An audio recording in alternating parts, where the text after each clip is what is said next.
ప్రియమైన వారులారా, దేవుని నామమున మీకు శుభములు కలుగును గాక. దేవుడు అంటున్నాడు, దేవుడు లోకమును ప్రేమించి ఈ లోకములో అనేకమైన సువార్తికులను పంపించగా ఆ సువార్తికులు దేవుని పని మానేసి క్రైస్తవత్వమును దుష్టత్వముగా మార్చిన వారి గురించి ఈరోజు మనం మాట్లాడుకుందాము. మత్తయి సువార్త 7వ అధ్యాయం 15వ వచనంలో మనం చూసుకున్నట్లయితే, అబద్ధ ప్రవక్తలను గురించి జాగ్రత్త పడుడి, వారు గొర్రె చర్మములు వేసుకుని మీ వద్దకు వత్తురు, కానీ లోపల వారు క్రూరమైన తోడేళ్ళు అని దైవ గ్రంథము సెలవిస్తుంది. నిజమైన సేవకులు, నిజమైన దాసులు ఎలా ఉంటారంటే ప్రభు నిమిత్తము, ప్రభు సేవ నిమిత్తము ప్రాణం పెట్టడానికి కూడా త్యజిస్తారు. కానీ ఈ రోజుల్లో ఎలా ఉందంటే, మరి క్రైస్తవత్వం అంటే దుష్టత్వంగా మారిపోయింది. ఈరోజు ఆలయానికి రావాలంట, దేవుని మాటలు వినాలన్నా ఏం చేస్తున్నారంటే, మీరు మా ఆలయ సభ్యులు కావాలంటే డిపాజిట్లు కట్టమంటున్నారు. యూసుల కోసము వారంతటా వారి మీదే దాడి చేసుకుని, ఇదిగో మేము దేవుని సేవకులము, మా మీద దాడి చేశారు అంటున్నారు. ఎటుపోతుంది క్రైస్తవత్వము? ఎటుపోతుంది మానవత్వము? ఎటుపోతుంది ప్రేమ? చల్లారిపోతుంది ప్రేమ.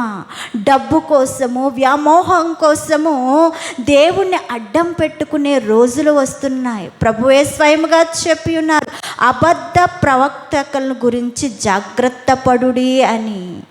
అబద్ధ ప్రవక్తలు వచ్చి నిజమైన ప్రవక్తలు, నిజమైన సేవకులు, నిజమైన క్రైస్తవత్వాన్ని మరి వారు వచ్చి దుష్టత్వాన్ని లేపి నిజమైన క్రైస్తవత్వాన్ని అణిచివేస్తున్నారు. ఇది రాకడ కాలము గనుక అబద్ధ ప్రవక్తలు చెప్పిన మాటలే ఎక్కువ వింటారు. వారికి కావలసినది దేవుని మాటలు కాదు, కథలు కావాలి. అల్లరికి కర్త కాదు మన ప్రభు. కానీ ఈ రోజుల్లో అల్లరి ఉంటేనే అక్కడకు జనాలు పరుగు పరుగున వెళతారు. క్రైస్తవత్వం ఎటుపోతుందమ్మా? క్రైస్తవత్వం ఎటు వెళుతుంది? మానవత్వం ఎటుపోతుంది? జాగ్రత్త పడుడి. మీరందరూ జాగ్రత్త పడవలసిన రోజులు ఇవి. ఎవరు అబద్ధ ప్రవక్తలు, ఎవరు నిజమైన ప్రవక్తలని తెలుసుకునే రోజుల్లో మనమున్నాము. ఆలయానికి వస్తున్నామంటే దేవుని మాటలను శ్రద్ధగా వినేవారిగా ఉండాలి. కానీ అలా కాక చర్చిలో ఎంతమంది ఉన్నారు, చాలా జనం వచ్చేస్తున్నారు. పిట్ట కథలకు ఎంతమంది జనాలైనా వెళతారు, కానీ నిజమైన వాక్యం ఉన్న కాడికి జనాలు సరిగ్గా రారు. వాయిద్యాలు కావాలి. ఒకప్పుడు చప్పట్లు కొట్టి దేవుణ్ణి మహిమపరిచేవారు, కానీ ఇప్పుడు ఏం కావాలి?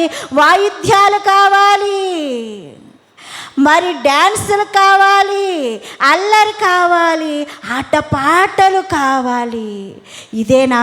ఇదేనా నిజమైన క్రైస్తవత్వము? ఇది కాదు. మోకరించి ప్రార్థించాలి, కానీ మోకాల జీవితమే లేదు. పిట్ట కథలు కావాలి, కానీ నిజమైన వాక్యము వద్దు.